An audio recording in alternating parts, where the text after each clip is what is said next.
तुम्ही आमच्या मतदारसंघाची आहेत, आमच्या भागामध्ये तुम्ही राहतात, तुम्ही आमच्यावर राहतात, आम्ही तुमच्या सुखदुःखात येतो, तुम्ही आमच्या सुखदुःखामध्ये राहतात, म्हणून प्रेमानं आपुलकीनं आमच्या सगळ्या आदिवासी बांधव असेल, हिंदू समाज असेल, मराठा असेल, असे अनेक वेगवेगळ्या जाती धर्माचे लोक या ठिकाणी आपण सर्वजण गुण्यागोविंदाने राहतो। पण तो याच मुस्लिम समाजातून काय बाहेरचे लोक येतात, व्यापाराच्या निमित्त येतात, इथं प्रस्ताव तयार करतात आणि हळूहळू जरा काही दिवसाचा पिरियड गेला की मग नंतर आमच्या आई बहिणीच्या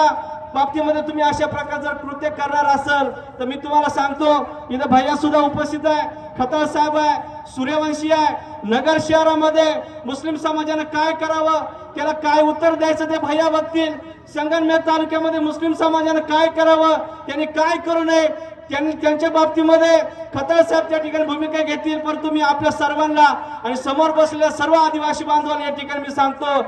अकोले विधानसभा मतदारसंघाच्या कार्यक्षेत्रामध्ये मुस्लिम समाजाकडून जर अशा पद्धतीच्या जर घटना जर भविष्यात जर घडल्या तर तिथंच याला खेचा, अजिबात सोडू नका, कलोली बाहेर काढा, बाकी सगळी यंत्रणा तुम्ही कामाला लावून या सगळ्या लोकांना त्यांची जागा दाखवा। कारण हे वारंवार अशा पद्धती जर घटना जर घडल्या तर मित्रांनो आपल्याला देखील